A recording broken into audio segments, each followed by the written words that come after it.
going on, man? Without objection, the chair is authorized to declare a recess of the committee at any time. You know, decisions are made every day about where and how to build, what home to buy, and how to prepare for the impacts and costs of the climate crisis. Today we will talk about the kinds of climate risk information, standards, and tools that communities need to reduce the risks and costs of climate change, including more extreme floods and wildfires. So I'll recognize myself for 5 minutes for an opening statement. Last week, the committee heard from members directly about the impacts of the climate crisis on the communities they represent all across America. And today we'll examine the federal government's role in helping communities reduce the risks and cost of climate-fueled disasters. States, cities, and tribes across the country are taking bold action to adapt to climate change. They need a strong federal partner. Whether it's through scientific information or technical assistance tools, the federal government has an opportunity to help communities grow stronger in the face of the climate crisis, with a particular eye to communities that are on the front lines. Every community is different, which is why the best role for the federal government is to empower local communities, to give them the right tools and data to build strong and to rebuild smart. The federal government also can lead by example by requiring that federally funded projects avoid areas that are prone to the worsening effects of the climate crisis. One thing we can't do is move backwards. In 2017, President Trump decided to roll back a federal flood standard meant to protect communities from damage. 10 days later, the necessity of those protections was made evident when Hurricane Harvey struck Texas and the Gulf Coast, causing massive loss of life and property. Across the nation, more than 20 states and hundreds of communities have adopted higher standards to reduce flood losses through establishing higher elevation requirements or limiting development in flood-prone areas. Now the federal government must modernize the National Federal Flood Standards to ensure the resilience of federally supported development, redevelopment, and rebuilding.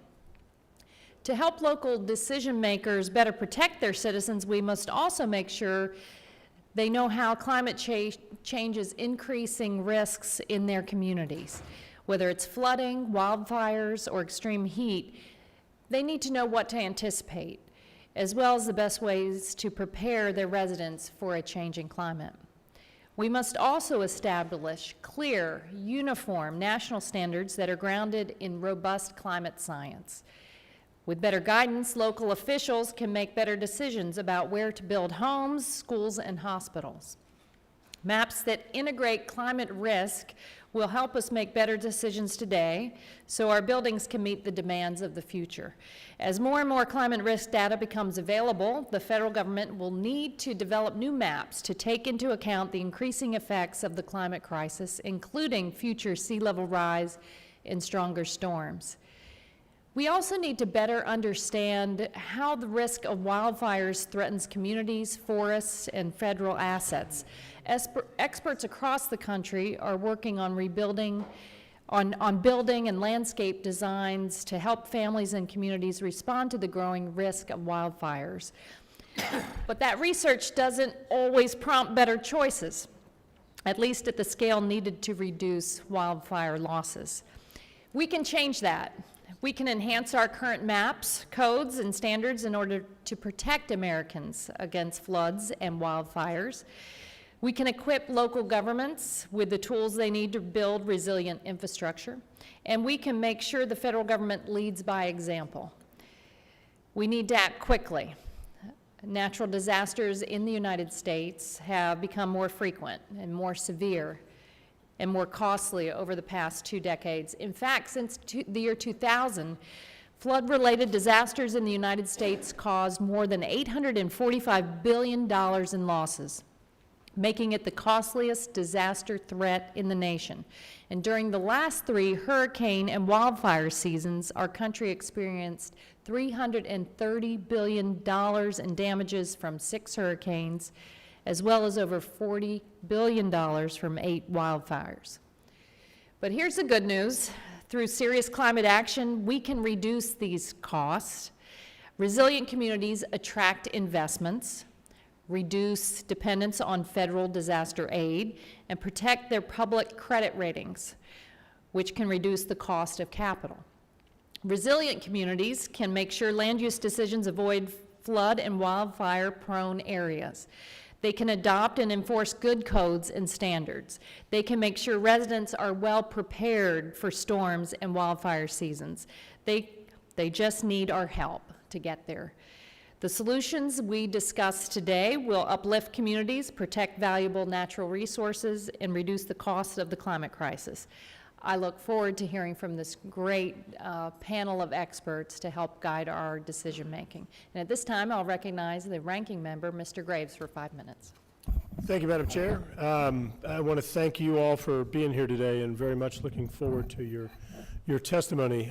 We have votes going on right now in the Transportation Committee where I'm supposed to be, and I have a bill on the floor in a little while, so I'm going to be bouncing around a bit. But this topic, I think, while the chair and I don't see eye to eye on everything, almost everything though, right? This is an area where we do have very strong, I think, consensus among the members of the committee. No matter what we do with emissions, we are going to continue to see our seas rise and our coastal communities being more vulnerable. As we've discussed in this committee before, you can look around at the coastal counties, parishes, and boroughs around the United States, and those only constitute about 10% of the land area of this country, yet over 40% of the population lives there. With sea rise, as the chair noted, increasing disaster response and recovery cost, it's not an option, I think, with that percentage of the population living there and the number of going up, for us to just say, well, you're all going to have to move or there's nothing we can do. The reality, in my opinion, is that we've got to get good at resilient living. We've got to get good at doing that. We also need to make sure that we're being very thoughtful about new development. A recent analysis by the Congressional Budget Office found that the majority of increased disaster costs were actually attributable to development in those areas, meaning we're developing in areas that are vulnerable and not being thoughtful about how to do it. Now, President Obama's executive order related to floodplain rebuilding and standards was mentioned by the chair earlier, and I have to say that I actually did not support that, and I did support the withdrawal. But let me be clear, I supported the intention of it, but I think it was the right move to withdraw and think a little bit more about how to properly do it because of this. The folks that I represent in South Louisiana, we drain 2/3 of the United States, 2/3. When folks send us more water, we become more flood prone or more vulnerable. Hurricanes are exacerbated, the impact are exacerbated by the 2,000 square miles of coastal land loss we've experienced, not because of anything we did, because of what the Corps of Engineers did. So if you were to apply that executive order, you have some parishes in Louisiana where I think they said 80% of the parish, you couldn't live there. That's not right. What you have to do, and Administrator Fugate and I have had this discussion, you've got to integrate an offense and a defense strategy into the flood insurance program. For example, let's look at the fact that we have a $100 billion backlog in Corps of Engineer projects, many of which are designed to address resiliency. How are we out there talking about telling communities they can't live in certain areas whenever there's a Corps of Engineers authorization that's been sitting out there in the books for decades that we can't figure out how to move forward on? How are we going to move in a direction of resiliency when we made so much progress last year with the Disaster Recovery Reform Act, with all of the funds through the Community Development Block Grant, Disaster Recovery Flood Mitigation Program, through the Corps of Engineers Construction General Program last year, record funds.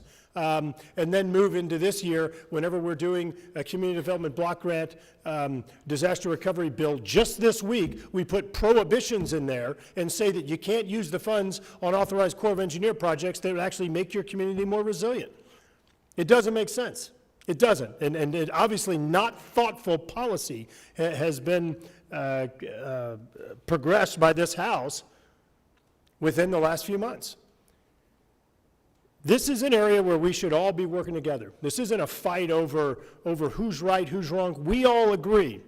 We all agree that our coastal communities are more vulnerable. We all agree that adaptation measures make sense. We all agree in bipartisan support for the legislation last year, for the appropriations last year, bipartisan support. But we've got to continue building upon that progress, because the district that the chair represents, the district that I represent, the district that Mr. Levin represents, we represent coastal areas, coastal communities, people that are vulnerable, and you will not find a divide among us in terms of us wanting to make sure. Do you have coast? I didn't think so. Little coastal envy over there. I see it. You come vacation in our districts. It's fine. You can keep coming. But we need to make sure that we're being thoughtful into all the policies of this Congress are continuing to move. And I think this committee is a great place to do it. We're continuing to move in this direction of ensuring that we can have resilient communities, resilient ecosystem, but that we have that offense and defense at the table and aren't just coming in and drawing areas and say, you can't live here. I think that there's a smart way of doing it. I think in some areas we're going to have to tell people that you can't populate these areas, and we've done that in South Louisiana, but I think that we've got to be very thoughtful using all the tools in the toolbox as we move forward. Looking forward to y'all's testimony, and yield back the time that I don't have. Thank you, Mr. Graves. Without objection, members who wish to enter opening statements into the record may have 5 business days to do so. Now I want to welcome our witnesses. Welcome Craig Fugate. He was the administrator of the Federal Emergency Management Agency for nearly 8 years in the Obama administration, and also served as the Florida Emergency Management Director under Governor Jeb Bush. He's more popular in Florida than a rock star. Maybe not Jimmy Buffett, but he currently provides senior level advice and consulting in the area of disaster management and resiliency policy. Alice Hill is the senior fellow for climate change policy at the Council on Foreign Relations. Judge Hill's work focuses on responding to the risks and consequences of the climate crisis. Prior to joining the Council on Foreign Relations, she served as Special Assistant to President Obama and developed national solutions as Senior Director for Resilience Policy for the National Security Council staff. Chad Brannis is the Executive Director for the Association of State Floodplain Managers and previously worked in the Ohio Floodplain Management Program and was Ohio's State Hazard Mitigation Officer. He is recognized as an expert in floodplain management with more than 25 years of experience in natural hazard management, flood loss reduction, and land use planning. Without objection, the witnesses' written statements will be made part of the record. With that, Mr. Fugate, you're now recognized to give a 5-minute presentation of your testimony. Well, thank you, Chair Castor and Ranking Member Graves and the other members of the committee.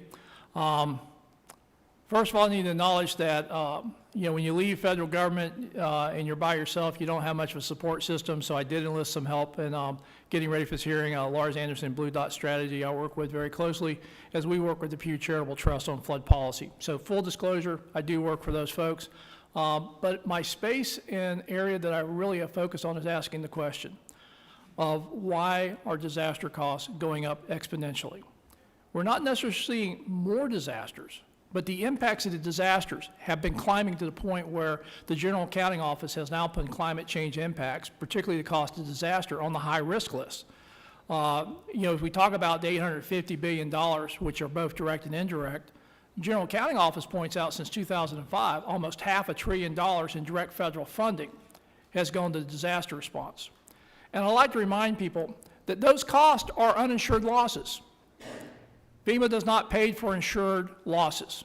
They only pay for uninsured losses. And as this committee wrestles with how do we build resilience, I think we need to answer a fundamental question.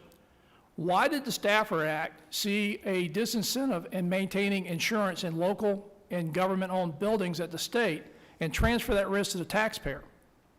Think about it. Every time you see these big FEMA disaster dollars going out the door, it's either because families didn't have insurance or were underinsured, and the big dollars are the massive amounts of money that go out because local and state governments are self-insured, which is really not insurance. It's a game they play that says if it's really bad, we hope somebody else will bail us out at 75% on the loss. And because FEMA's program under the Stafford Act goes back to the first dollar, there's been no virtual increase in state and local spending on reducing these impacts. And as long as we continue to set the threshold so low on disasters, we're encouraging states not to take action.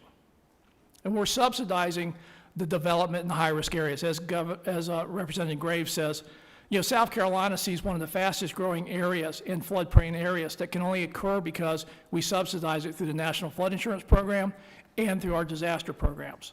Just look at, in your time here, the appropriations that were required for both FEMA and HUD, the Corps, and others to respond to disasters. Think of what we could be doing with that other money, or the fact that we've not had to borrow that money and grown the deficit.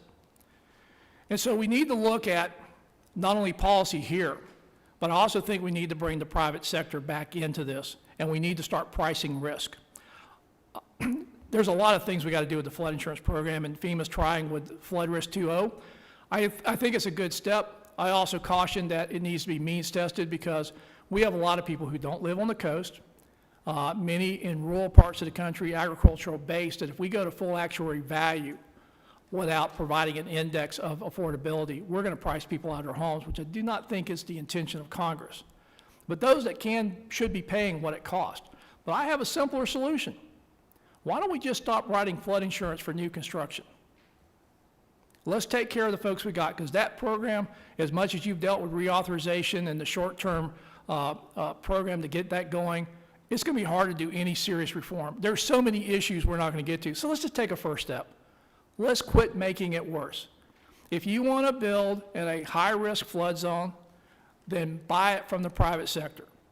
And it may be a sign that if the private sector won't make insurance available or affordable, you shouldn't be building there the way you want to build. And I want to come back to our federal floodplain management standard. In 2012, as we were getting ready to go to New Jersey for the infamous non-hug with Governor Christie, with President Obama, he turned to me and said, "Craig, the debate about climate change is over. We got to start talking about adaptation." Our problem was we had no tools to say what these impacts look like and then go, well, what should we be building to? So the federal floodplain management standard was a very simple idea. It wasn't that you couldn't build in a floodplain. It's you said doubled the amount of height you had to have in the first place. If you were in the National Flood Insurance Program, you have to build 1 foot above base flood elevation. It never said you can't build in a Zone A. All we were saying that if you were taking federal dollars and building infrastructure with federal dollars, you had to go to 2 feet, a doubling of that.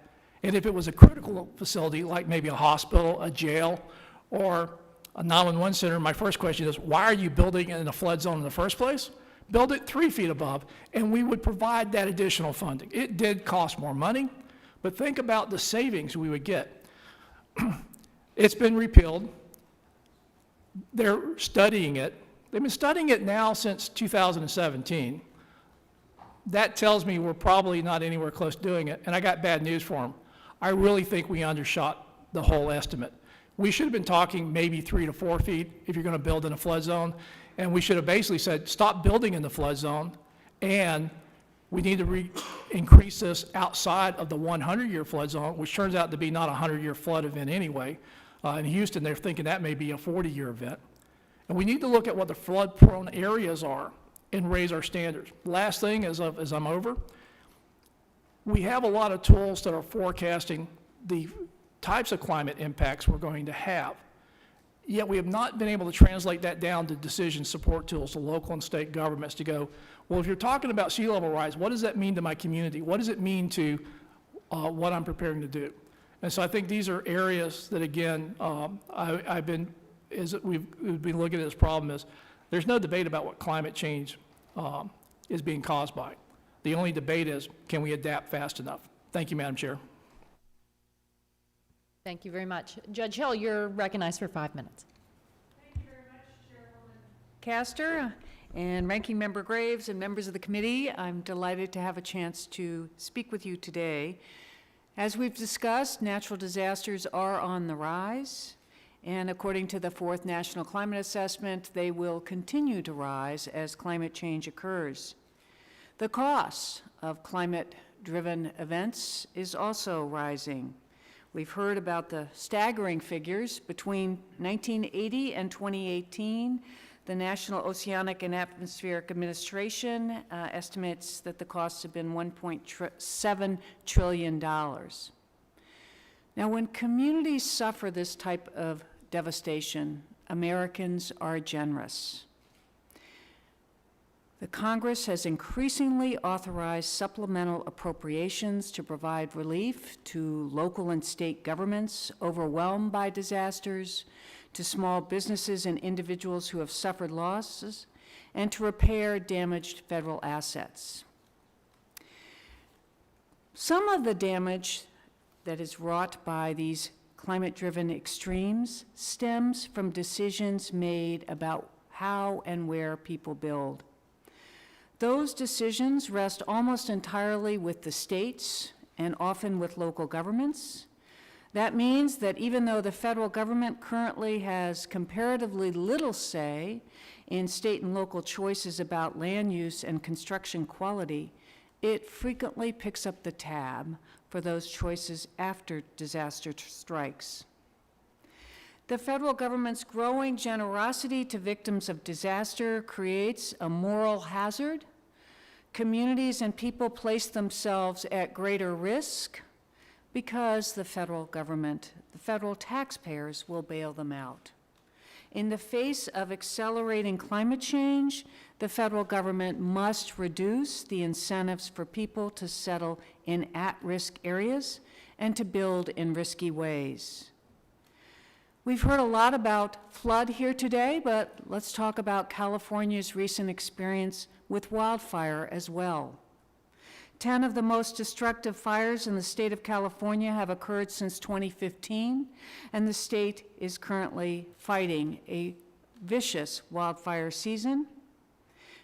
Preemptive power shutdowns were occurring in California today. California holds the dubious record for having more buildings destroyed by wildfire than all other states combined.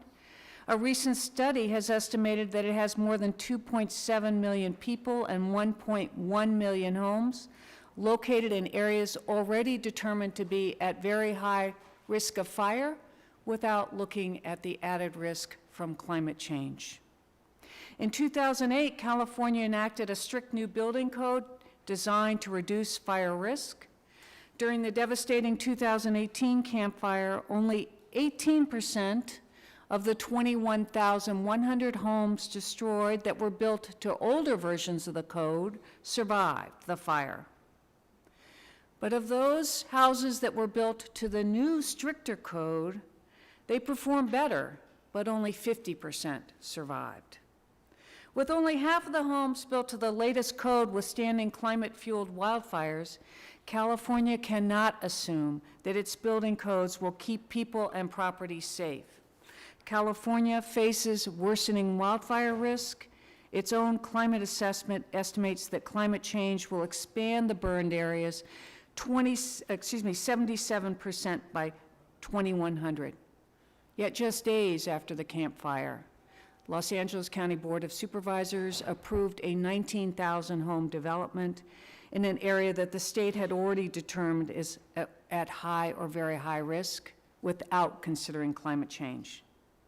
To avoid this moral hazard, the federal government should set as its objective that federal taxpayer dollars provided to states, communities, businesses, or individuals, either pre or post-disaster, be spent resiliently. The federal government should not subsidize new development that is constructed in less than resilient ways or in areas at high risk from climate impacts. The government can make immediate progress in this area by focusing on 3 issues that have been touched upon already: the creation and enforcement of resilient building codes, the provision of accurate risk assessments to inform land use decisions, and the provision of technical assistance to decision makers. Thank you very much. Thank you very much. Mr. Brannis, you are recognized for 5 minutes. Thank you. Chair Castor, Ranking Member Graves, and the members of the committee. On behalf of the Association of State Floodplain Managers, thank you for the opportunity to testify. Our written testimony details 40 recommendations for you to consider regarding policy changes and priorities to make a more climate resilient America. For the balance of my time, I will weave those recommendations together and highlight some of them by telling the story of Pecan Acres, Louisiana, which has been in the press recently and compelled me to tie a lot of these things to that story. I first became aware of Pecan Acres by reading an article a couple of years ago where I read about the plight of an elderly African-American homeowner who couldn't afford to maintain flood insurance coverage as required when they get disaster assistance. The trade-off would be to go without medication. She was on a fixed income and living in a very flood-prone area. In fact, Pecan Acres developed in 1968 as a community of 40 homes in a very flood-prone area, having 17 floods in 30 years, and this was before there were any NFIP maps. So would Pecan Acres have been developed had flood risk been known? In fact, there are thousands of these neighborhoods from Florida to California to Illinois and everywhere in between, and yet we still don't have a complete picture of the flood risk, either present or in the future. Among our recommendations related to data is that we need to get job done mapping the nation. We need to have a regular program to update our rainfall frequency data, and we need to pass common sense legislation like the Digital Coast Act to empower local decision makers. Back to Pecan Acres. Flood after flood and seemingly no program could help. Flooding, misery, the loss of hope. Structural projects from the Corps of Engineers are likely not cost effective for such a small and low dollar value area. FEMA is only available after a federal disaster declaration and not after local flood events exacerbated by more extreme rainfall events due to climate change. People are stuck. There's a moral hazard. Those least able to withstand disasters are the ones squarely in harm's way. Today, there's lots of programs. The Corps, FEMA, NRCS, even the Federal Highway Administration needs to make sure that we have more resilient roads. But they don't necessarily work well together, and they are definitely not timely. In actuality, we don't even have a good idea of disaster costs, nor do we do a good job of investigating disasters like we do things like aircraft accidents. Congress has authorized interagency groups like the Federal Interagency Floodplain Management Task Force, but it has few resources to operate, and we haven't had a unified national program for floodplain management report since 1995. So it is hard to put emerging threats like urban flooding in context. Finally, the last administration's effort to have forward-looking solutions for federal agencies and the things they fund was repealed in 2017. In other words, there's a lot of room for improvement in aligning federal programs and resilience goals. Now back to Pecan Acres. A plan started to come together to use two programs, maybe not traditionally thought of, the NRCS Emergency Watershed Protection Program and Community Development Block Grant to acquire, demolish, relocate, and rebuild households out of harm's way. This raises a couple important points when it comes to adaptation and mitigation. First, we do not emphasize avoidance enough, whether initially when subdivisions are being built or in considering how we deal with the future threat of flooding. Second, our current approaches need to be improved through strengthened resilience standards, accounting for social factors and environmental justice. We just not just benefit costs and creative ways to help, whether it be through mitigation tax credits or programs like the Department of Defense Innovation Readiness Training Program, or leveraging new floodproofing technologies, such as those tested to the ANSI 2510 standards. Luckily for the folks in Pecan Acres, there is now hope. When the project's completed, the area will be vetted back to wetlands, harnessing the power of green infrastructure to reduce flood risk. While the project is not complete, it is underway and can serve as an example for other projects. You see, there are thousands of these situations across America, and as sure as I sit here today, all of the communities and neighborhoods under present and future threat of flooding will not make it. We are already behind in our planning. Complete community adaptation is measured in decades, and it is imperative that we generate forward-looking, actionable data, align programs, create new approaches, and come to grips that there will be places too hazardous to occupy, and do all of this in such a way that doesn't leave the most vulnerable behind. Thank you for the chance to testify, and I'll be happy to answer any questions. Well, thank you all very much. All right, so we have a climate emergency. We do not have time to wait.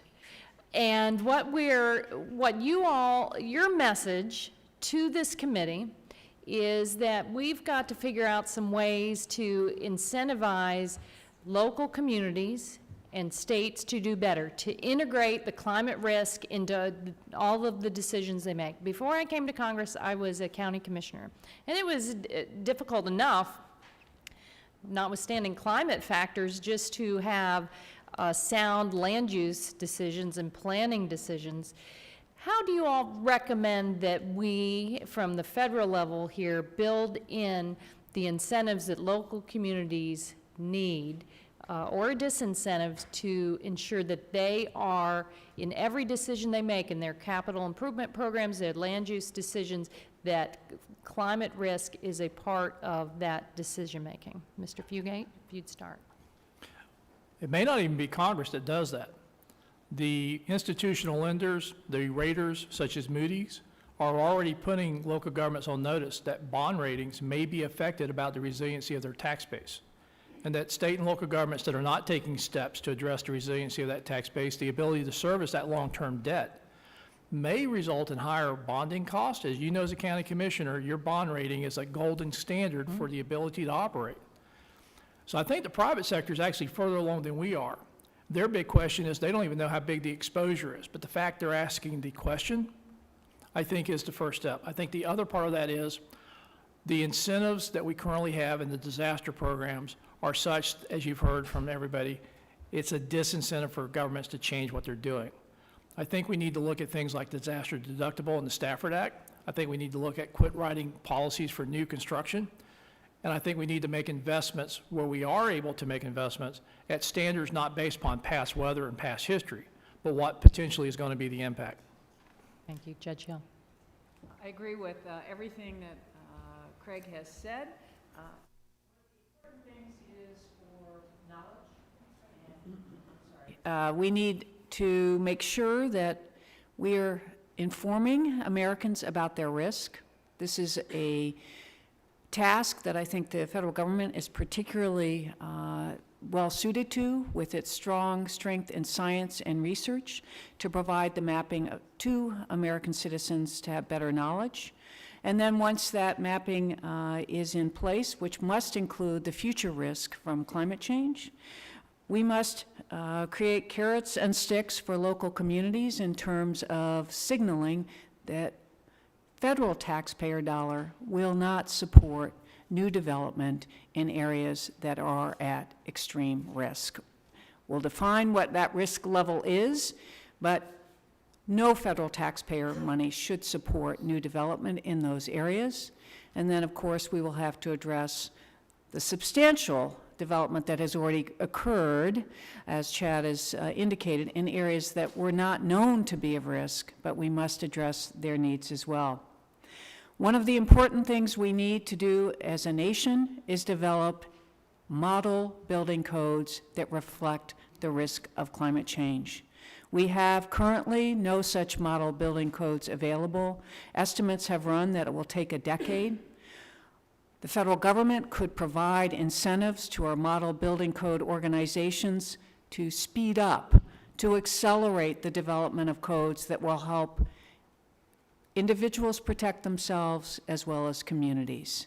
Without those codes, we are at risk of building things that will be destroyed in the next flood. We also need to require that communities who want federal support follow those codes. And finally, as has been touched upon, we need to make sure that we are providing the assistance on the ground to people like yourself, Chairwoman Castor, who are trying to make important decisions, but may not have all the information needed or all the tools. And there are plenty of communities that are on the front lines that don't have the wherewithal, they don't have even a planner on staff, those kind of issues. So, Mr. Brannis, what does this mean for federal flood standards, and how would communities deal with that? Well, I think the starting point has to be data, and one of the roles, a appropriate role of the federal government, is to provide good, actionable data and decision-making tools. And so whether it's finishing the job of mapping the nation, whether it's, and this is probably the most egregious issue, is that we don't even have a mandate nor budget to update our rainfall frequency information. So in Texas, in 2018, they got a new Atlas 14, which essentially basically said what was the 100-year rainfall event in Houston's now the 25-year event. In Austin, it's the 50-year event. And one of our members commented, is like, okay, all the flood maps in Texas are now invalid. We're basing thousands of decisions on data that's old and not useful. And so we need to have that investment of data. And one thing that this Congress could do right now, there's the Digital Coast Act that is pending in Congress to work on that data need. Once we have data, in terms of standards, we still have not done a good job of tying our disaster assistance programs, for example, to the requirement of having standards. What would happen if public assistance, which is by far the biggest amount of disaster assistance we have, was conditioned on the fact that you had latest codes?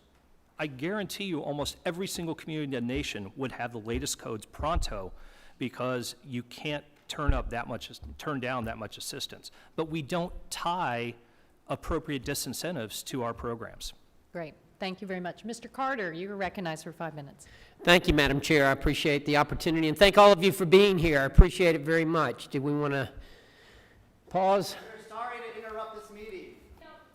Thank you very much. You heard me already in my opening remarks say we have a climate emergency. So thank you very much for participating in this great democratic process. Can we proceed to get to the solutions? But thank you very much. Mr. Carter, you're recognized for, thank you. Mr. Carter. Office hunger striking right now. This is day 3. Thank you. She will not be with us. Thank you very much. Mr. Carter, you're recognized for 5 minutes. Thank you, Madam Chair. And again, thank all of you for being here. I want to ask you something that I continue to remind my colleagues of. Do you know what the #1 forestry state in the nation is? Mr. Yes, Fugate? sir. We grow trees in the South like people grow corn in the Midwest. Absolutely. We are blessed in the state of Georgia. We have the #1 commercially available timberland, #1 in annual timber harvest volume, #1 exporter of pulp, paper, and paperboard mill products, #1 exporter of wood fuel, and the #1 exporter of wood pellets. And I say that to tell you that in the 1st Congressional District, we've got some of the most competitive timberland in the nation, and I'm very proud of that, and I'm very proud of the resiliency that is offered through our sustainable forest. And I want to point that out because, Mr. Fugate, would you agree that working forests can help to bolster the resiliency of local landscapes, both through reducing soil erosion and improving water quality, as well as a number of other things? Yes, sir. In the South, we grow it as silviculture. It's not a natural process. It grows trees for production. However, they're not as resilient as we would like. The timber industry in the Florida Panhandle and what we call the 850 has been devastated and will take decades to recover. Southwest Georgia saw the same thing.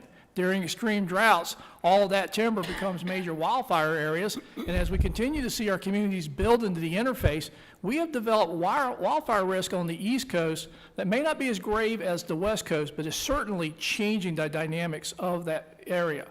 But that crop and that ability to plant trees obviously does a lot to put land that may not otherwise be usable into productive use, absorb carbon, and help build resilient economies. But it is not totally resilient to the impacts of climate. Absolutely, and I understand that, but that brings me to a point that I want to bring up. I've got some legislation. It's H.R. 1444, the Forest Recovery Act. Currently, under current law, if a working forest is struck by catastrophic loss, as you point out, often happens, hurricanes, wildfires, whatever it may be, 70% of timber farmers must simply eat the cost of that. What my bill does is to say that if they are to repurpose their land, that they could get a tax deduction for that, and that this would help us. The key there is repurposing it. What we don't want to see happen is for them to lose the land or to turn it to some other use. We want to see them continue to have it to be forest land, and that's what my bill does and what it encourages, because resiliency is extremely important, and our forests are extremely important as that as well. Let me move on to talk about community resiliency, because it's important today to understand. I also have the honor and privilege of representing the entire coast of Georgia, including 110 miles of pristine coastline. And our coast has been hit by these natural disasters that you mentioned. 3 years in a row we had hurricanes, and this year we just barely missed one with Dorian, but we did miss it. But this is something that impacts us very much. Mr. Fugate, how urgent do you believe it is that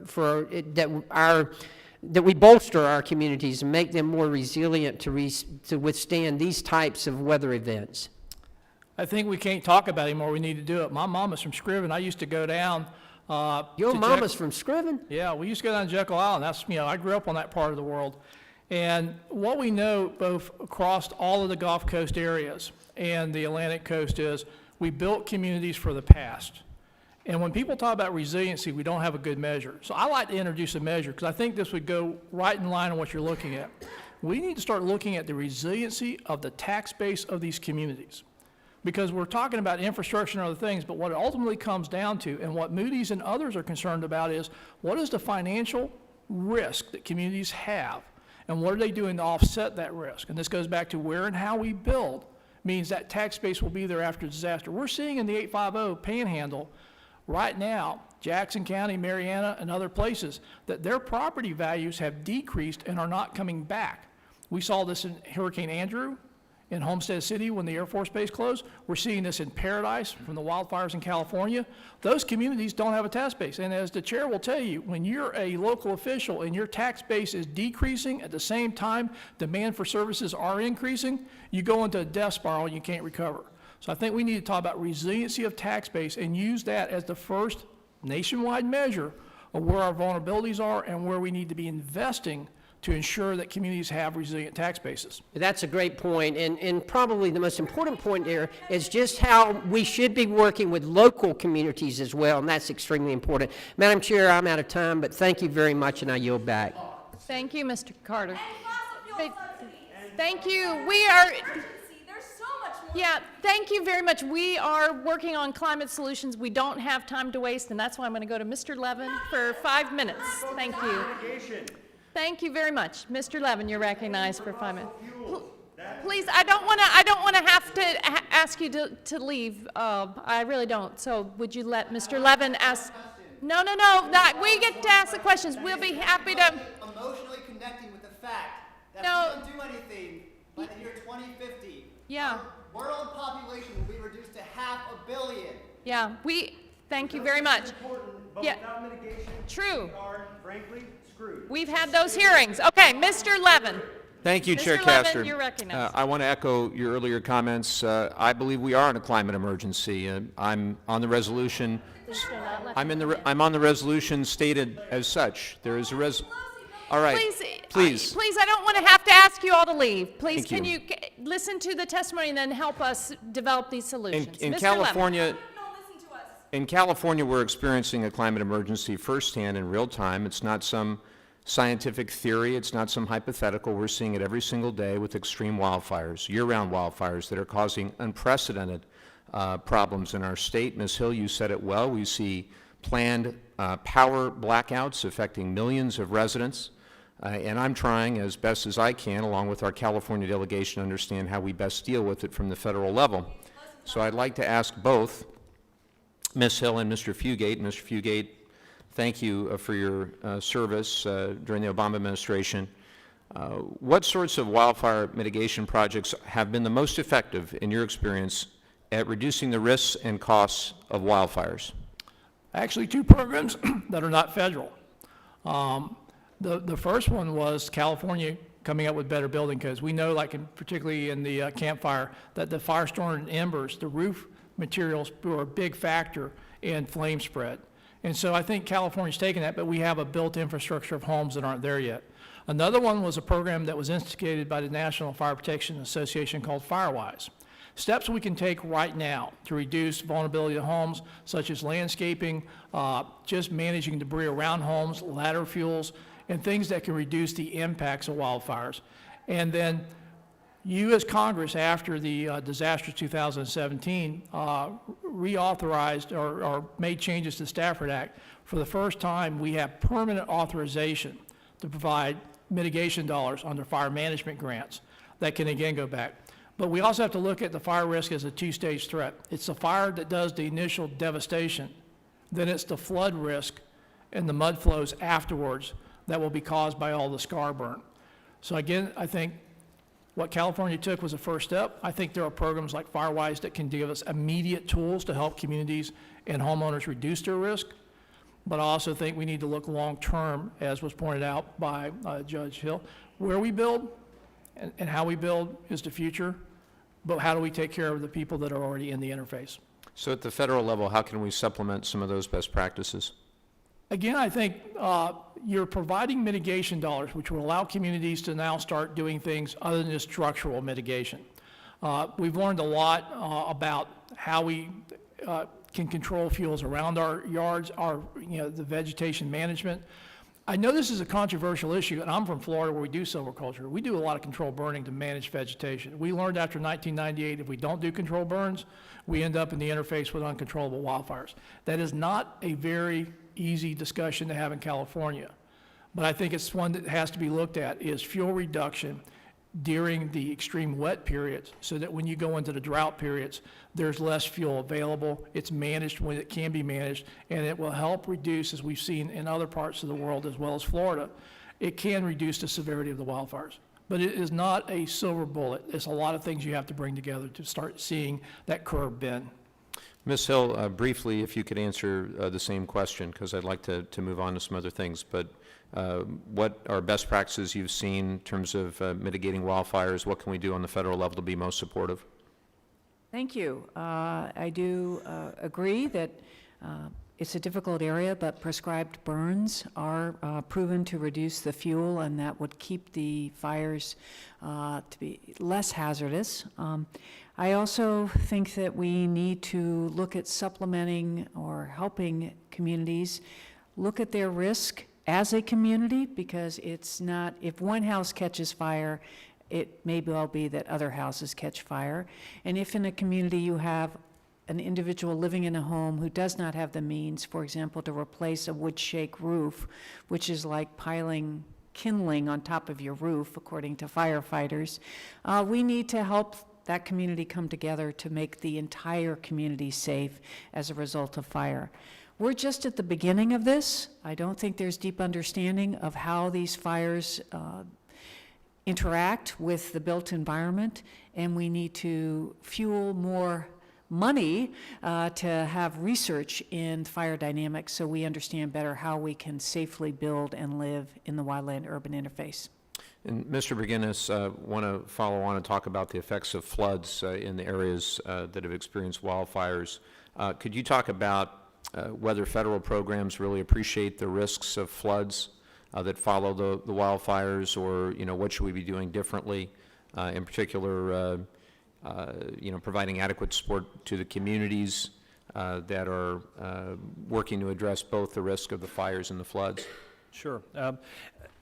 I think the federal government's beginning to figure that out. The passage of the DRRA in 2018, of course, now triggers hazard mitigation with any FMAG declaration, fire declaration, and it's kind of two sides of the coin, right? If after a wildfire, your next biggest threat, of course, is going to be flooding, and dealing with that. And also, Craig had talked about FireWise as a program, and again, I kind of go back to the concept. Congress can implement these things in terms of a technical or financial incentive, or take away disincentives for not doing things. And so again, a program like FireWise is a voluntary program right now, much like in the flood insurance program, the community rating system is.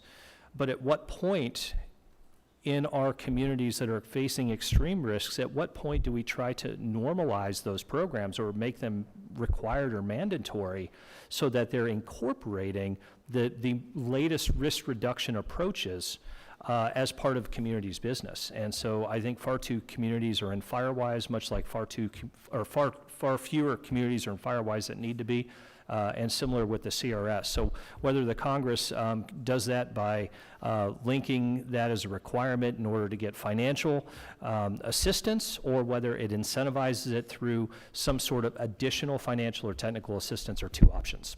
So I'm over time, but I thank you all very much for your answers. Look forward to working with you. Yield back. Ms. Bonamici, you're recognized for 5 minutes. Thank you so much, Chair Castor. Thank you to our witnesses for being here today. I just want to mention briefly that the group exercising their First Amendment rights has left the room at present. But I want to say, we hear them, we understand. They're really concerned and have a lot of anxiety about what they see for their future for this planet. So I am a co-sponsor of my Oregon colleague, Representative Blumenauer's bill to declare a national climate emergency. We need to send a message that we must take action. So I just wanted to put that on the record, that there is that bill, but we really need to take this seriously. And I understand, although I don't agree with the disruption, I do agree with them raising their voices in a peaceful way to get the message across. So according to the 4th National Climate Assessment, by 2025, if we don't address our aging and deteriorating infrastructure, it's going to cost up to $3.9, close to $4 trillion to repair and replace it. More than 60,000 miles of our roads and bridges are already experiencing extreme storms and hurricanes that are costing billions to repair. We know that sea levels are rising, could be 1 to 4 feet by the end of the century, devastating many coastal communities, including, I represent the north coast of Oregon. The frequency and depth and extent of tidal flooding is expected to continue to increase in the future with coastal storms.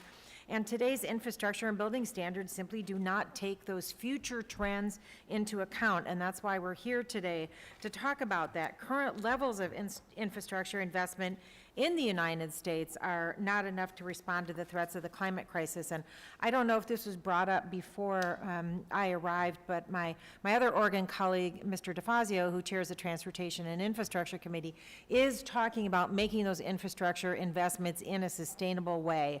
Ms. Hill, in your testimony, you discuss how the federal government's resources and data on climate change risks is not, I think you said, not often easily understood or even accessible to local decision makers on the ground. The example you provided of the mayor in Alabama, that sort of echoes the concerns that I often hear from communities across Northwest Oregon, especially those smaller communities, where, as Chair Castor was saying, they might not have planning staffs and people to do this work to sort out and decipher all the federal information. So how can Congress better support the synthesis of existing federal research and assessments and identify gaps to help especially our local governments? We need to have a customer-focused approach. After Hurricane Sandy, the Hurricane Sandy Rebuilding Task Force worked hard to make our programs comprehensible to those who needed to access them. Right now, we have data centers across the United States set up by various agencies, FEMA, HUD, agriculture. Those all service their particular constituencies and fulfill their missions. But for that part-time mayor or that planner who's got a busy schedule, it's very difficult to make sense of our programs. They sometimes have conflicting requirements. We need to streamline this with a view to making it accessible to those who need federal support. And we also need to make sure that every single one of our programs is screened for climate resilience to make sure that we are not inadvertently supporting development that is not resilient. I would say in the area of infrastructure as well, we need to look at our cost-benefit analysis. Our cost-benefit analysis is not permitting us to make the types of investments in resilience that we need to have for very long-lived structures. Right, it requires some long-term thinking, so. Yes. You suggested providing better technical assistance. I absolutely agree that that be done in a way that is accessible to those, especially those frontline communities. Hope we can all work together on that. Is it Fugate? Did I say your name properly? In your testimony, you referenced a study by the National Institute of Building Sciences that found that investing in mitigation saves society $6 for every dollar invested. In the Pacific Northwest, we don't see climate change as a distant threat. It's our reality. It's important to support those communities as they make those investments in resiliency, but when facing multiple threats, wildfires, like my California colleague talked about, sea level rise, flooding, extreme weather, warmer temperatures, it could be challenging for local decision makers to determine where to put their money first and how to set priorities. How can we better assist communities in determining which aspects of the built environment are most immediately vulnerable to climate change? And do we need to develop some best practices for use on a regional scale? Yes, I think that, I know that the National Institute of Standards has been working on this. We have a lot of people talking about resiliency. We don't have a measuring stick. And I don't think we can wait for perfection. We just need something that we can apply uniformly across the nation, across multiple risks. That's why I look at tax base. There is a cautionary tale to that, though. As Judge Hill points out, cost-benefit analysis is always looking backwards, but it also favors the highest value property. So for Chair Castor, what we would see if I'm planning mitigation projects, all things being equal, I tend to apply mitigation projects to the more affluent areas of my communities because they have the highest tax value. And I tend to underprice the more vulnerable communities because they're not going to save as much tax dollars. So I think we need to be making sure that when we talk about resiliency, it's not for the affluent alone. Thank you. I know I'm over time, but if I could briefly follow up on that. We are also in the Pacific Northwest overdue for earthquake and tsunami because of the Cascadia subduction zone. And I think of places like Seaside, Oregon, a small town over on the Oregon coast, where for years they worked to pass a bond measure so they could move their schools out of the tsunami zone. And it took a very long time because it takes people stepping up and saying, I'm willing to pay more to make sure that my kids are going to go to school in a place where they're going to survive an earthquake and tsunami. They finally were able to pass that bond. There was some land donated, and they're opening their new school outside of the tsunami zone. And it was students who really made the case. Some high school students made a video and said, we're starting the clock now, and now 15 minutes later, we're active, healthy high school students, and we're still on flat land, and we're going to be underwater. So it was really compelling. Again, the voice of youth helping to make the case. It's resiliency because of a natural disaster, but certainly analogous to what we're facing with the climate crisis. And I thank you for your indulgence, and I yield back. All right, Mr. Graves, you're recognized for 5 minutes. Thank you. Thanks again for being here, and I apologize that I was unable to be here for your testimony, but I will finish going through your written testimony. Could you, Minister Fugate, you and I have had the opportunity over the years to talk about this appropriate balance of proactive efforts, and I know you were a big advocate of pre-disaster mitigation, and we did the BRIC program last Congress. Could you talk about your thoughts on where and how do you strike that right balance for coming in and making in resilience investments versus picking up the pieces after a disaster, and based on your extensive experience in disaster management and recovery efforts, how do we do a better job with that? I don't think we start on the backs of people who already live in flood-prone areas or other risky areas that are not affluent. I'm a big supporter of a risk 2.0 that FEMA's looking at to price risk, but I also think we have to be means tested. You might be one of the only people who actually knows what it is, because everybody else calls it a black box, but please go ahead. But it's the idea that we should be pricing risk closer to what market value puts on it. But in your state in particular, but throughout much of the country, it isn't coastal property with expensive homes that I'm most concerned about with this program. It is the existing homeowners that were built, in many cases before we had flood data, or as underestimated flood risk, that if we priced them out of their homes, I don't think that's good policy. But then you have to have the balancing act. That is actually now subsidizing development in coastal areas for affluency that's increasing the exposure and risk. So to me, we need to take care of what we got. We need to quit growing the risk. And I think that's where a pricing market moving it back to the private sector, providing less incentives for the federal government to step in every time you're having reoccurring events. And then start making investments, not that we're not going to build, but we're going to build differently in ways that are sustainable against future risk. And how do you incorporate, because what you just hit on, and again, going back to conversations years ago, those are tools that are often controlled by the state or the local governments. How do you integrate those into your overall toolbox and planning efforts? You know, I'm from local and state government, and being up here at the federal level gave me a different perspective, but I always go back to, our theory is decisions are best made closest to where people live. However, Congress has a big checkbook, and people are responsive to the availability of funds or disincentives in those funds to change behavior. And I think that is those levers that Congress has, like the National Flood Insurance Program. It requires local governments to adopt building codes that no other program has, because the program says if you want to be in the program, you got to adopt the codes. Otherwise, we're not going to provide it. I think those are the tools, Congressman, you have to look at is what are things that governments at the local and state level be most responsive to, and can we give them not a immediately you got to change or you're done, but can we give them a glide path that says we're going to give you a chance to start moving in this direction, but if you don't move in this direction, there's going to be pain.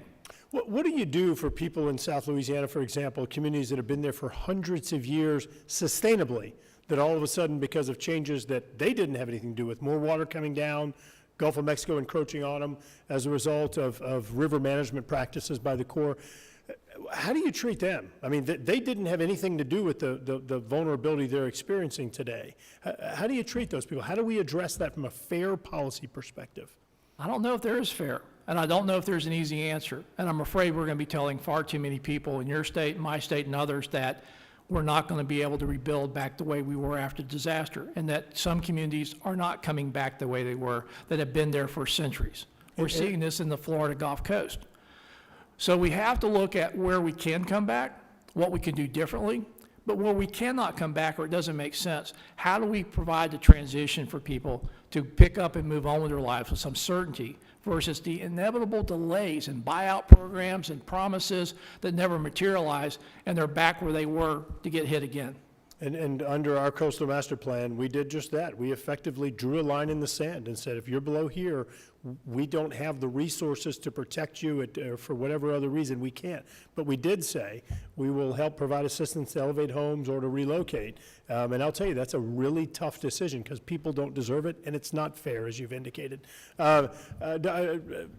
Hill, would you care to comment on that balance issue that I asked the administrator about?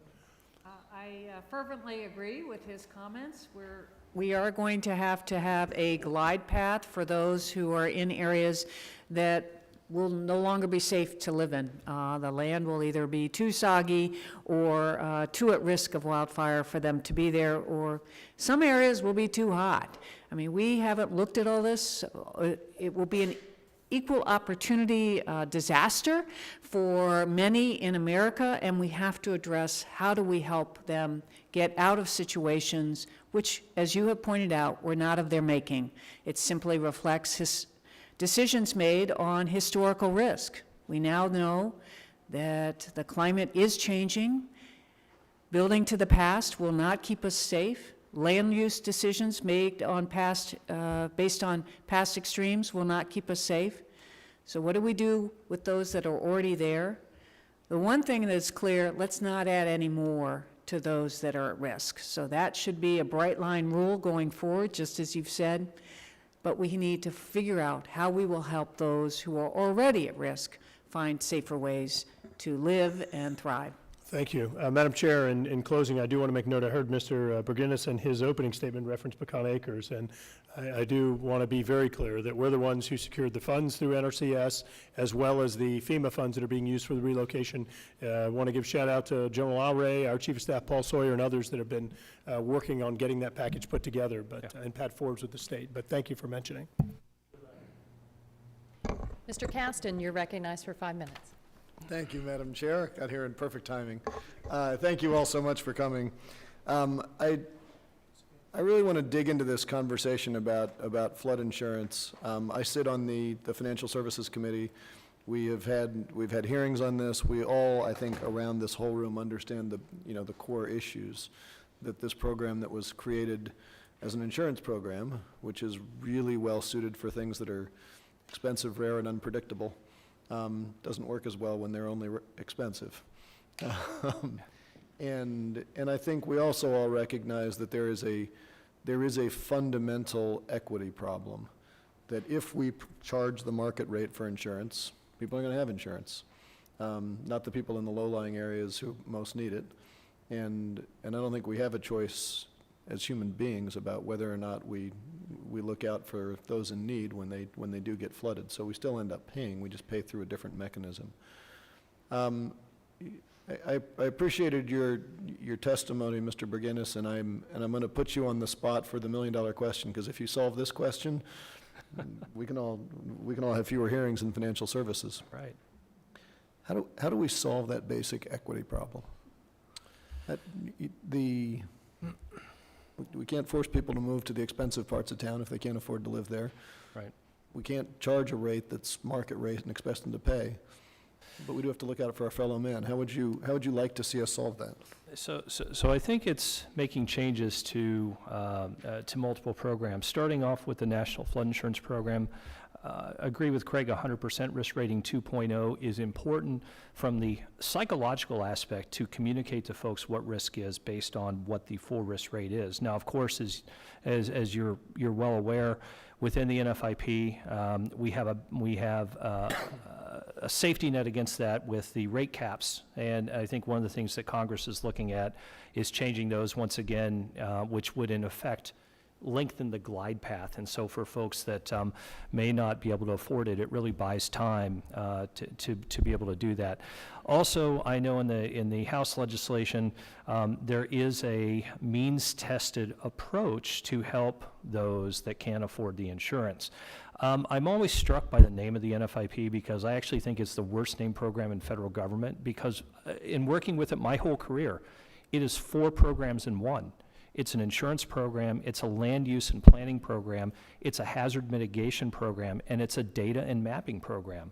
And I would urge Congress that as you're thinking about changes into one knob, think how it affects the other pieces, right? And so, for instance, the whole discussion on private flood, one of the concerns that we've raised is the fact that, you have too much going to private flood. It's the NFIP policies that fund 100% of the floodplain management efforts within the program, so we've got to figure out how to do that. But then outside of the NFIP, so you have those lower income property owners that are having a hard time with paying for the insurance. They're making the decision between the medications, food, and insurance. They're in a really horrible situation, and how can we help mitigate that? We have not, in our mitigation programs, put enough emphasis on kind of end-to-end resiliency. And what I mean by that is that we tend to focus on, okay, what's the safe and what's the most cost-beneficial approach? What we don't focus on is the fact that folks need affordable, safe, sanitary, and housing to be able to go to. And so we need to make sure that we're marrying up, whether it's a mitigation program by FEMA with HUD programs to make sure that we're funding the relocation assistance that they need, or else even, I think in the Pecan Acres approach, they're actually funding to build new affordable houses for folks to live in. And I think we've got to look at that end of it. So I totally agree with you on that. Do you think that program is sufficient if we don't also have covenants on the redevelopment of the land after we move them off those low-lying areas? I think, no, I don't think it's sufficient from the standpoint either of the resources we have. And the one thing that I do have a concern about, and it goes back to the data issue, and even on the example I talked about with Pecan Acres, what is the flood risk in 50 or 100 years on the site that they're going to? So we're making big investments now, but if we don't have the data, we're still flying blind. And so we've got to have that data too. Well, Mr. Graves started by saying that I was not in a coastal area. Hopefully this will all increase property values in Illinois 6 as people come to an area that is not Flooding is everywhere. Yes, exactly. Thank you so much. Yeah. I yield back. Thank you. Ms. Miller, you're recognized for 5 minutes.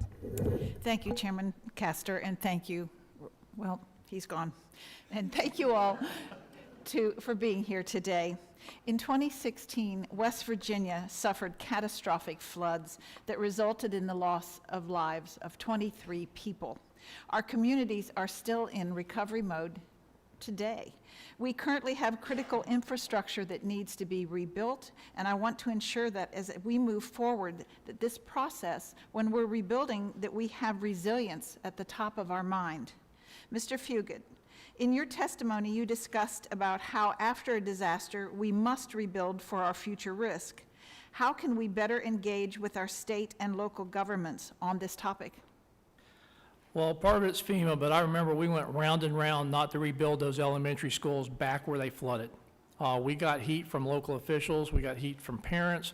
People who lived there all their generations didn't want to move those schools, they'd be further away, and we stood our ground. But we also were fighting an internal battle at FEMA that our cost-benefit analysis wasn't supporting the decision to relocate them, just repair them as they were. And I'm like, are you insane? We're going to put elementary schools back where it flash flooded? We were fortunate school was not in session. But what had happened if those schools had been occupied? So I think we have to give clearer guidance to FEMA that cost-benefit analysis isn't about an insurance policy looking at how much it saves the taxpayer if we do something different. It's about the function. It's about the life safety, and in many cases, it won't even be the dollar value. It's the societal impacts of not doing something that we need to address. While pre-disaster mitigation helps save money after a disaster occurs, the upfront investment can be cost prohibitive for local communities. What can be done to make pre-disaster mitigation more affordable? If we're only going to spend money to fix stuff we didn't do right the first time, it ain't going to work. We have to invest in pre-disaster mitigation for built infrastructure, but we also have to encourage local and state governments to adopt the building codes and land use standards to quit making it worse. And that means we have to build to the future. The other thing is we got to do a better job of disclosing risk. You know that most states don't require you to disclose prior flood risk? That I can go buy a home that's been flooded and there's no requirement to disclose it? We need truth in advertising. I think this is something else that's pretty straightforward we could do.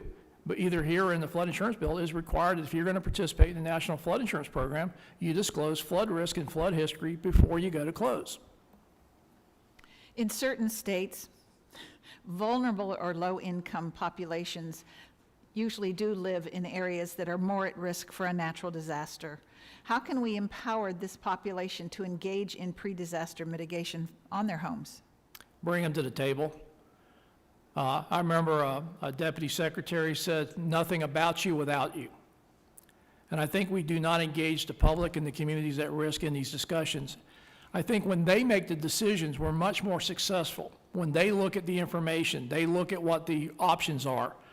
But if you look at most of our programs, it's always government to government, and we tend to leave out the communities we're trying to serve. Well said. Ms. Hill, in your testimony, you discussed how local communities lack technical assistance. I know many communities in rural Appalachia that could certainly benefit from such a program. How would you suggest deploying such a program around the United States, particularly in rural communities? We need a cadre of trained personnel who can take the tools and data that currently exist and help communities understand how those materials can assist them in their decision-making. But if we only leave our information and our data on the web for some busy person to flip through screens to try to determine what decisions they should make, a community should make, I do not believe we will get to success.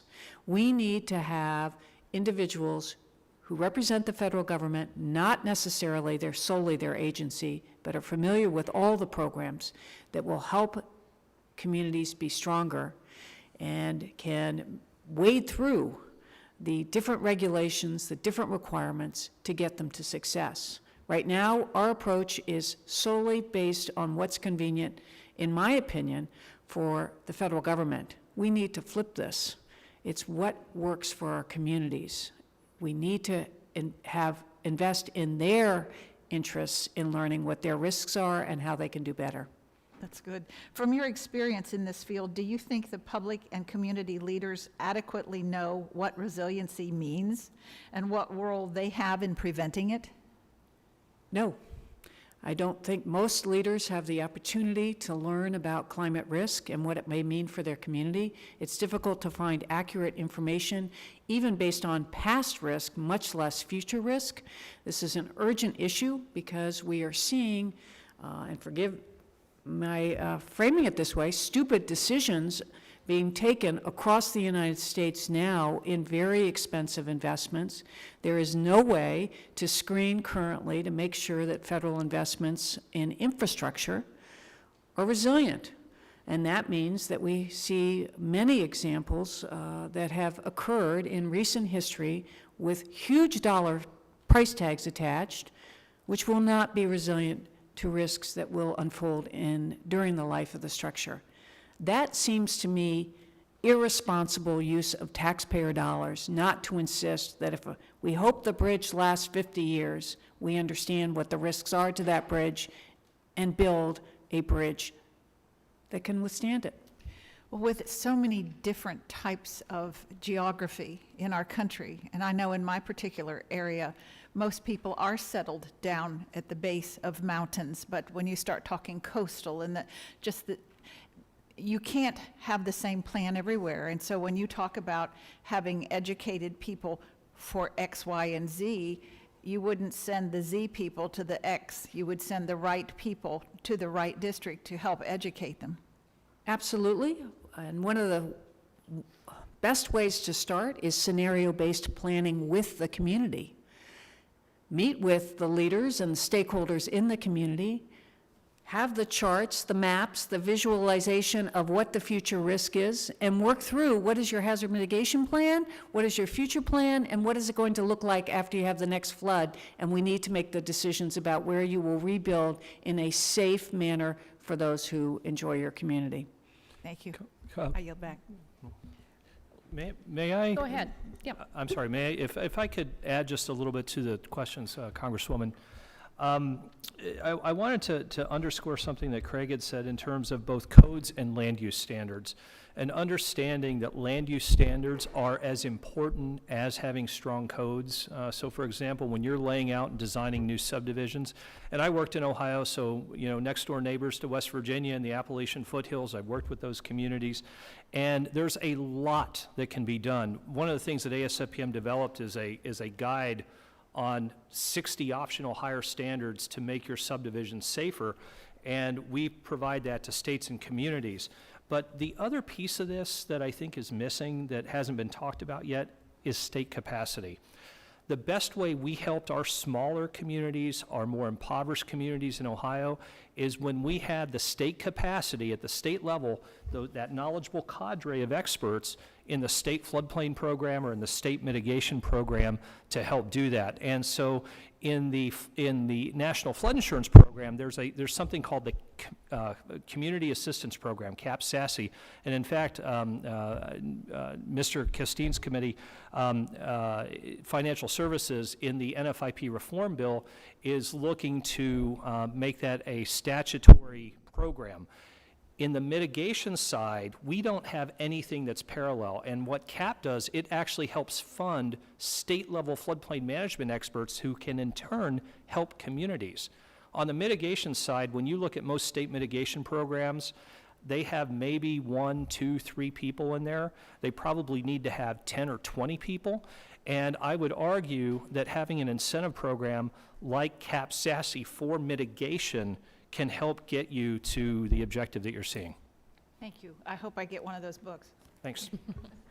Great. I have just a few questions before we close out, but everyone will have an opportunity if you all would like to ask some other questions as well. I've been able to go to various communities across the country and ask them what they would need as we develop recommendations for a climate action plan involving adaptation. And to a community, they have said, we need more pre-disaster mitigation resources to help us with this. Do you all know what scale are we talking about? What should we be considering as we follow through with that recommendation? I'll give you a number you're not going to like. If you look at what the backlog currently nationally of infrastructure projects, and you look at mitigation, and what it would take for pre-disaster mitigation to adapt, you're talking $1 trillion or more dollars. That's why we got to quit growing the risk. We're never going to get caught up. Things such as National Flood Insurance Program, we got to take care of what we got, but we got to quit growing the risk. Just stop writing flood insurance for new construction and let the private sector market manage that. We need to get stronger building codes and land use planning, and then we need to start looking at it will not be an equal impact with climate change across the country. And if you look at the identifiable threats we're going to see first is the extreme rainfall events, the extreme heat, drought, and wildfires, and sea level rise will not affect every area the same. And this is easier to talk about in this body, but next door in the Senate, they're very much 100 divided by 2 is how they calculate financial distribution. And as much as we fought this with Homeland Security, we're going to have to make prioritization on our limited funds, that we're not going to be able to fix everything in every community. But we're going to have to come up with a benchmark of how do we measure our resilience exposure. Our tax base would be one way, and then make investments to start buying down that risk where, one, technology exists, the practices occur, and we have good data. Quite honestly, some of this we don't even have yet, and I'm not sure making investments there would give us the fastest return. As the folks in the back said, even if you stop all of your admissions today, we're not going back. The only question is, how much worse is it going to get? What else can you all add on the scale of pre-disaster mitigation? And Well, planning? when I think about the scope of just repetitive flood loss properties in the country, we have over 150,000 of those.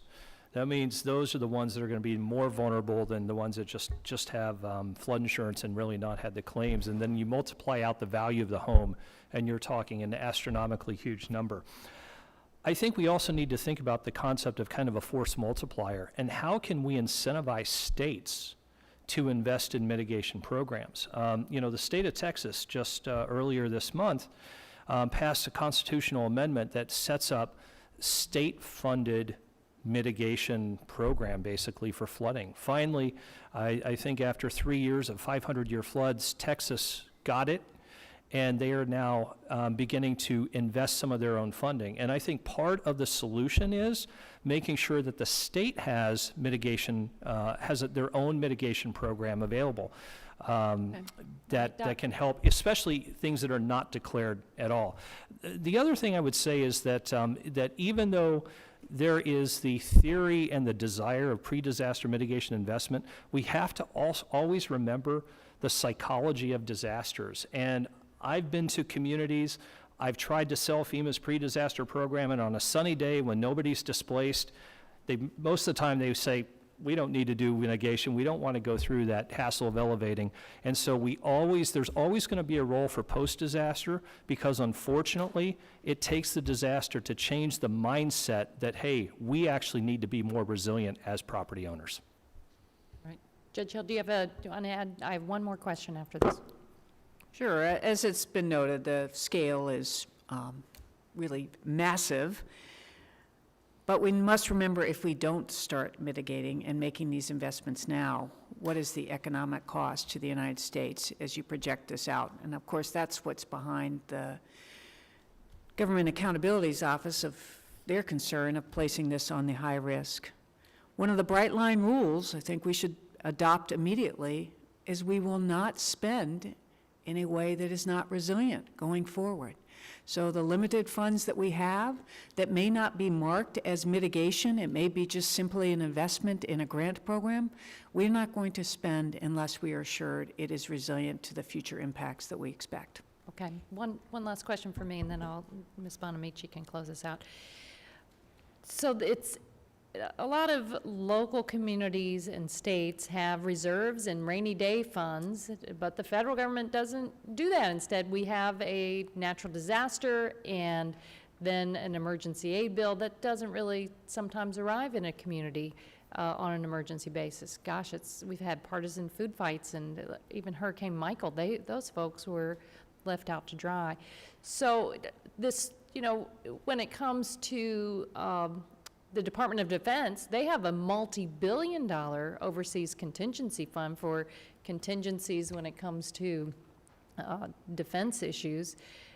isn't it time to be reconfiguring federal budgeting so that we actually have a rainy day fund of some sorts or catastrophe fund that is front-end loaded and we have those resources ready to deploy?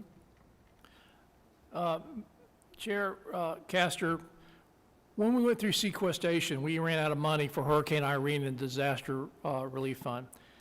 We came up with a good plan, I think, Jack Lew and Speaker Ryan, and that actually has worked and balanced out. And except for extreme events, has not required Congress to do immediate funding. In fact, money was there for the Michael response and recovery. Unfortunately, the bureaucracy is slowing down getting that money. But there is one area that I think Congress should act on. The ranking member has been talking about this. He's been looking at how to do this. Is if we're going to use HUD as a major funding for long-term cost of disaster impacts, they need permanent authority. This, every time they get appropriations starting from scratch, delays getting money out for a year or more. HUD, if they're going to be part of this team, they need permanent authority and they need staff. And this should not be we have to create the wheel every time Congress uses that mechanism to address the longer-term issues that communities face. Any other comments? All right. Ms. Bonamici, you recognize.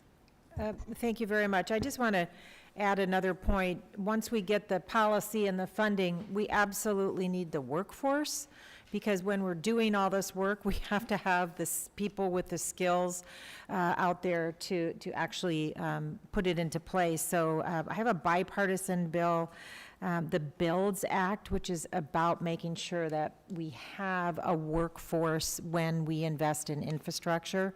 So I came here from a hearing on apprenticeships. It's just a challenge with so many of these, whether it be housing or infrastructure. We need to have the people to do the work, so we need to fill that gap as well, the skills gap. So I just wanted to add that. If we really want to get the work done, we have to have people to do the work, and I thank the chairwoman for allowing me to add that point. Well, thank you very much. Thank you to our witnesses. This was an outstanding hearing. I'm sorry that there's so much else going on the Hill today. We couldn't have a full panoply of members.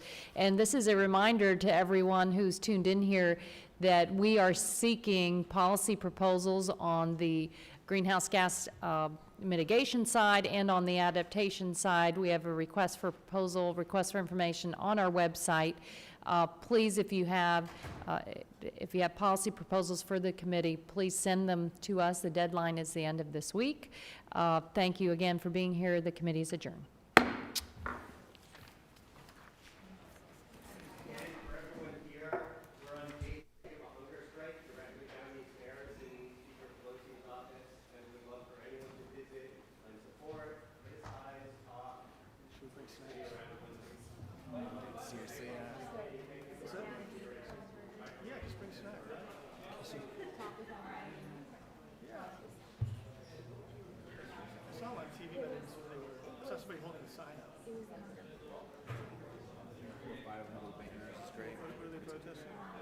Climate emergency now. Yeah, it was the best part. They were yelling.